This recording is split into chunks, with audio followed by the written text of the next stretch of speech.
Welcome to Change the Climate, a show about the Olympia chapter of Citizens Climate Lobby and changing the political climate for a livable world. I'm your host and go-to climate girl, Ari Simmons. Today, I will be talking to Thurston County Climate Reality leader Barak Gale. Climate Reality is an international organization that provides trainings, tools, and networks for those looking to become empowered by climate change and present the science and solutions to their communities. Barak is not only my personal friend, but also an inspirational community leader, and I'm super excited to have him on the show today. How are you today? Good. Good. How are you, Ari? I'm great. Thank you so much for asking. So we are just going to dive right into it and talk about your involvement with Climate Reality and how you as an educator and as a mentor have really had transformative experiences working to educate people about climate change. Let me just share one snippet of experience that was very transformational to me, and that was I had the opportunity of mentoring people from India and Pakistan at this last training in Los Angeles. It was the largest training ever, 2,200 people from around the world. And my mentees came from Pakistan, India, Nepal, Bhutan, Bangladesh. Only 20 of them were able to actually come and sit at our two tables from Pakistan and India. And I was a little nervous, like how am I going to relate? And I was born in Israel and am Jewish, and people who were Islamic and Hindu and Buddhist, and it was amazing. It was amazing because we're just a common humanity. We're all human beings. We all care about our common home, the earth, and what these people are doing in these countries that are having huge challenges, and it's awesome. I just heard from one of them, Shwetal, in Gujarat, India, just yesterday, and he shared with the group how he is doing this curriculum for 5 to 8th graders on the climate, and it's really wonderful. Yes, that sounds like a really powerful experience. Were these people of all ages?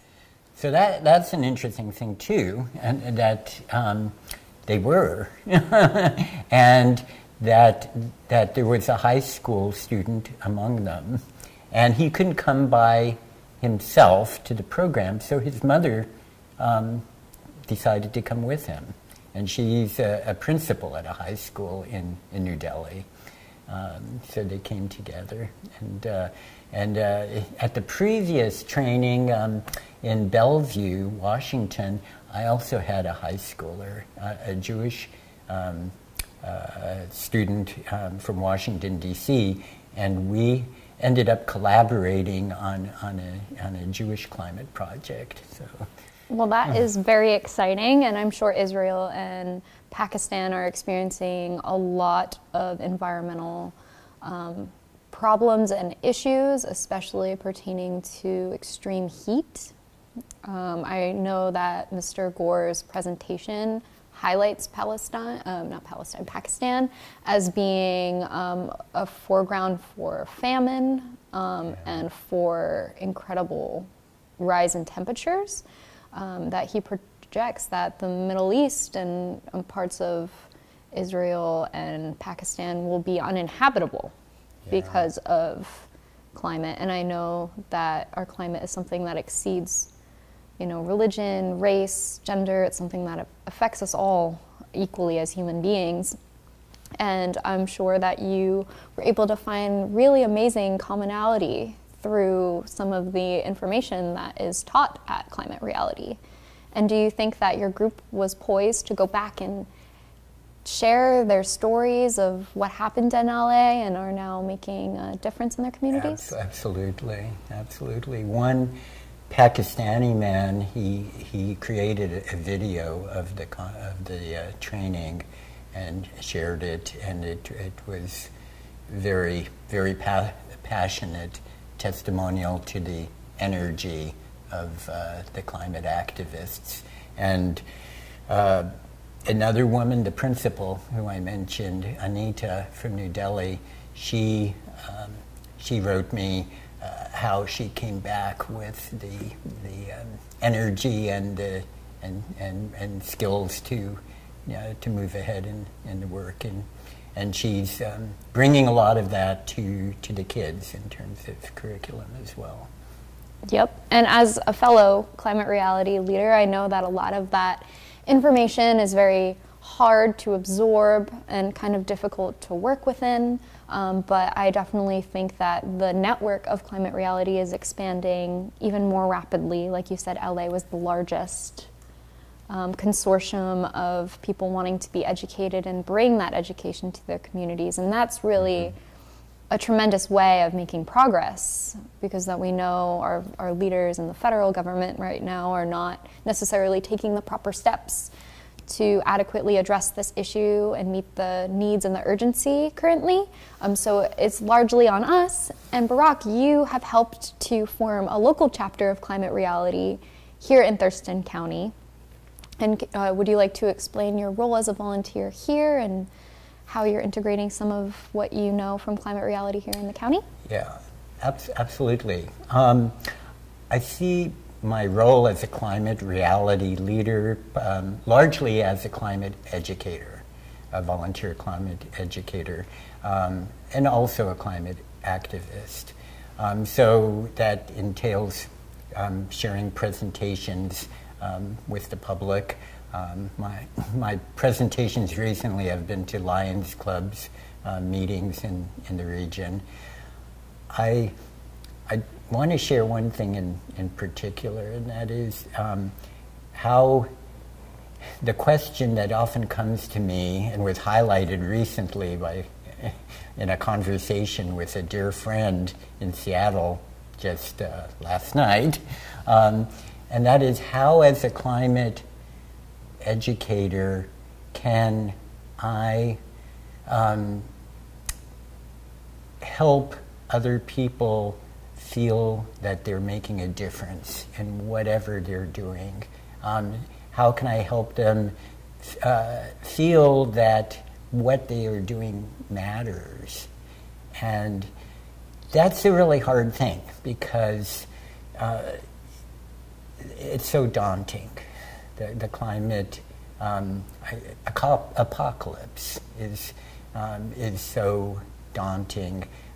What we have to do is so daunting. Basically, transform our entire civilization to be carbon free and fast.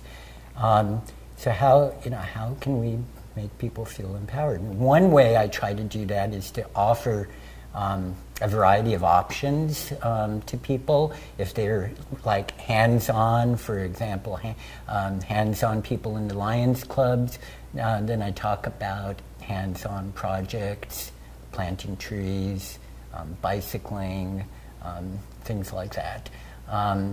If they're into activism, into education, then Citizens Climate Lobby is a terrific organization to join.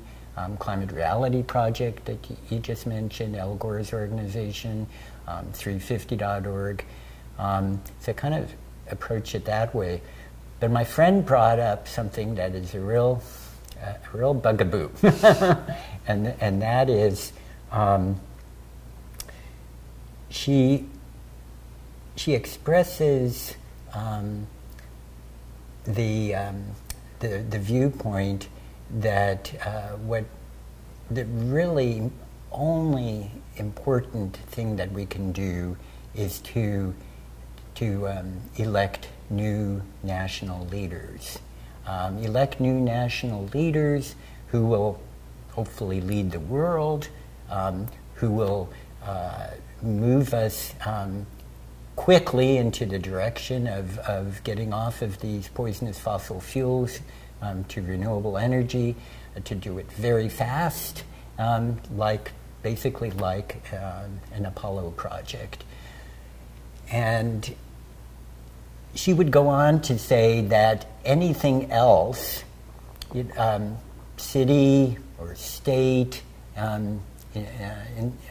projects or community projects or personal lifestyle changes are really small change, and that they just don't cut the cake. And when I'd hear that, it would make me feel, frankly, it would make me feel kind of funky. Mm-hmm. And there's truth in it, because our the stakes are so high with the IPCC, the International Panel on Governmental Panel on Climate Change. We know what the stakes are now. We have 12 years to make significant changes. We have to start making those significant changes immediately. Mm-hmm. But we have 12 years to keep the global temperature to under 2.0 degrees centigrade. So I contemplated that, and what I realized really deep inside is that laying the groundwork does make a difference. It really does make a difference, and I feel it does in a few ways. One way is that it empowers the people, the volunteers. It gets their energy, their enthusiasm up. They talk about it. They share, snippets of news, personal stories with their friends, coworkers, and they connect the dots, and it creates energy for change.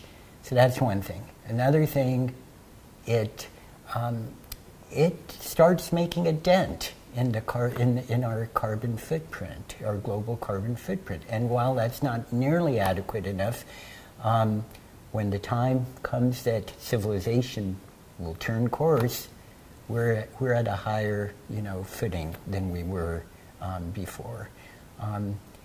But another thing that struck me as really important is we're laying the footwork also for all kinds of changes in society, in our civilization, infrastructure. For example, we've seen these slides of the whole network for charging stations for electric vehicles along I-5, along I-90, along Highway 2, all the way up and down the state in the western states. That's creating, the opportunity to move right into a new paradigm. So there's that, but I want to mention one more thing about that. You see what a difficult conversation can lead to with a friend. Yeah, no, absolutely. And that is that I think having infrastructure on the ground enables politicians, even progressive-leaning legislators, to be bolder in their actions, because they see what has already been accomplished, and a lot of people are enthusiastic about it. So I think that groundwork is really, really critical. Yeah, I completely agree that change has to happen in multiple ways, and at many different stages and times. Here in Thurston County and here in Olympia in particular, Olympia Lacey Tumwater are creating a local climate action plan to help the community begin to transition to behaviors and lifestyles that are way less impactful on the planet. And it's our job as leaders who know how to begin this transition to help the community do so. I largely agree with your friend. We do need leaders who are not only politicians, but who are experts in their fields and have a comprehensive knowledge of what the problem is and can dream bigger than the problems that we face and develop solutions that can really create a transformative, swift ability for us to move toward a clean energy economy. That is absolutely necessary. And I know from your work on 1631 that this is one of the most important things that we have to do. Here in Washington State, we have the opportunity to be an incredible leader of transitionary change, whether that be socially, and there are a lot of really incredible social movements happening here, especially pertaining to climate. We have a really incredible group of people now forming the Sunrise Movement. I wanted to mention the Sunrise Movement. I think of all the developments that I'm really excited about. The Sunrise movement comes out way up there. They just recently, 1,000 Sunrise volunteers were in Washington, D.C., demanding that the legislators make climate a priority in the new Congress. Marcella, I don't know if you've heard of her. Anyway, there's a number of Sunrise volunteers who have made videos, and she made a video of her personal story growing up in Florida and what's happened, to Florida and the dangers that are impacting Florida right now. Beautiful background pictures and music, and just beautifully done. A 21-year-old young woman making that. Well, that's what makes Sunrise, I think, such a powerful movement, is that it's a youth-driven climate movement. And I mean, climate change is very real, it's very tangible, and it's affecting us now, regardless of our age. However, it's going to be the youth, probably from people from the age of their mid-20s, like 20s, and younger, that are going to be experiencing incredible transformational shifts in the world about how everything will be kind of changing in ways that are really unfavorable, whether that be increases in disease, whether that be lack of access to our public spaces and our lands, and many other imaginable and unimaginable changes. But it's the youth who possess a great knowledge and a great deal of motivation to ensure that this world is a habitable, safe, clean place for them to grow up and to develop, and for their children and their children's children. And did you read and see about what went on in Australia just recently? Tens of thousands of students, Aussie kids, marching out of their classrooms at a designated time of the day to demonstrate for the climate.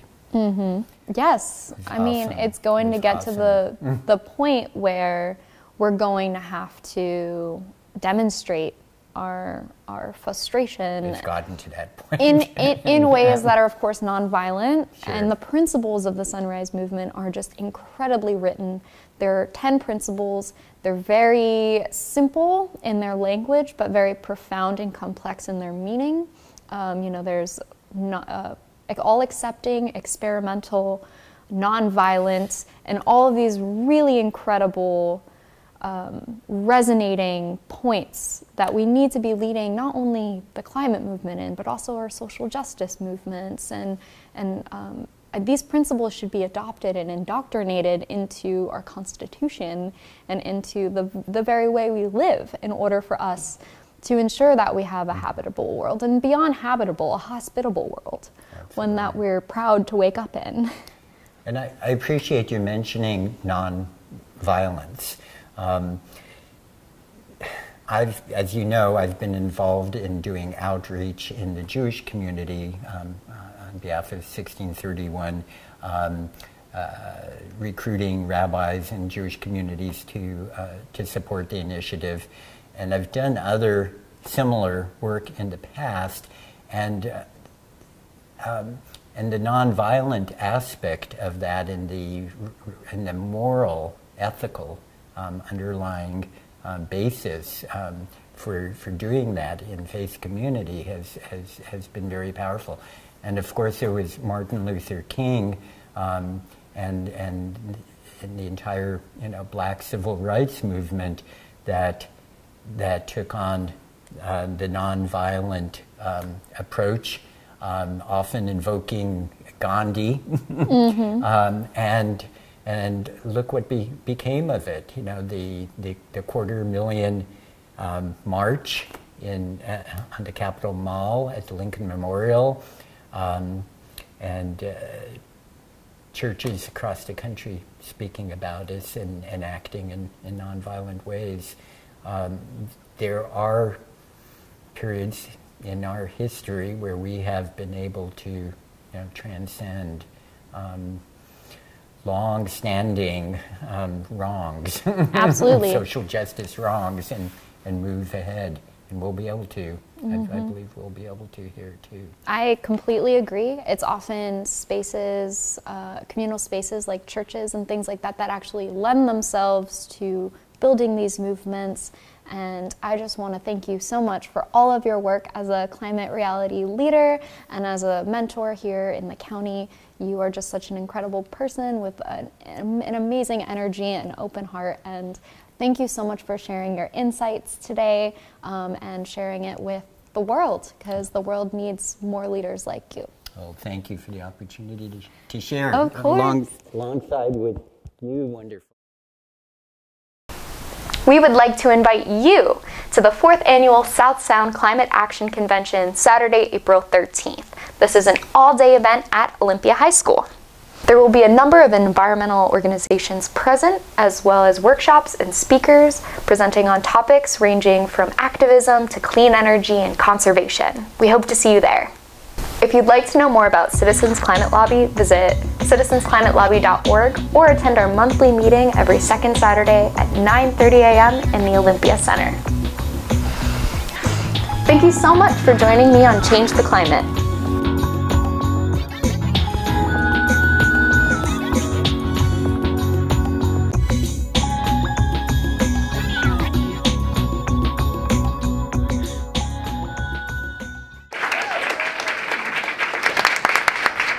My name is Princella Talley from Alexandria, Louisiana. I have not done anything political before at all. People are really coming together and trying to address climate change, so I think we're here at the perfect time. I'd been volunteering in the public schools as a retired engineer. When I found out about CCL, I said this could make a difference. The conferences in June are a highlight of the year. It all pays off in immense reward. I came from San Antonio, Texas. I came to hang out with my baby girl here because her passions are now kind of becoming my passions too. I found out about CCL at Georgetown. I'm really excited to jump in and learn more about carbon fee and dividends and how to lobby and all that exciting stuff.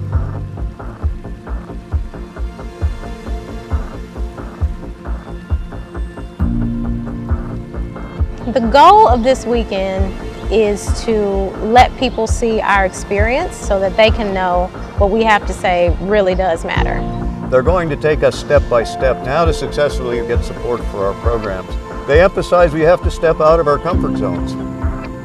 I feel a little nervous. It's something I've never done before. I know that there's a lot to come, but at the same time, whatever happens, I know it'll be great, and I know I have a lot of support here.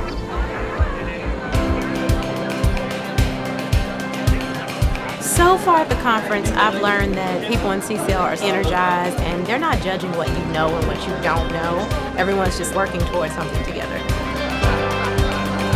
The conference has been going great. I've loved listening to all the speakers and the breakout sessions. This event is students working on their climate story when we go on the Hill tomorrow to share with their member of Congress. Well, we're about 2/3 of the way through the conference now, and things are going extremely well. We do a lot of hard training where we have people play members of Congress that are likely to not be receptive to our message. We can be talking to a member of Congress that's at the opposite end of the political perspective. We have to find common grounds and work outward from that. There's a mindset of the powers that be, you know, will do things their way, and when it's time for something different, it's a lot of hesitation there. I have been a conservative all my life, yet today I work with people who are very progressive. We all understand and are fighting for the same goal. So many people are talking about the answers and the good things we can all do together. I fought in the Vietnam War. I am working very closely now with people who were protesting the Vietnam War. It's just an incredible organization for bringing people together in a common cause.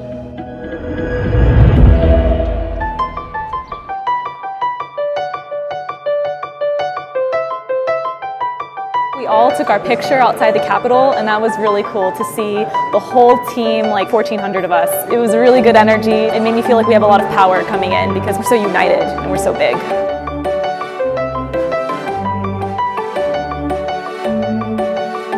I'm feeling really stoked.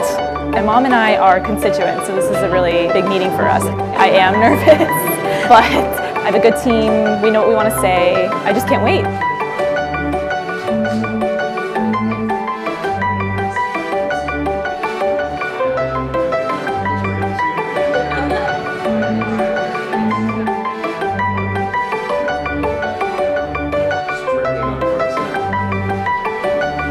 Amazing. These guys made me feel so comfortable. It's not as intimidating as I thought it would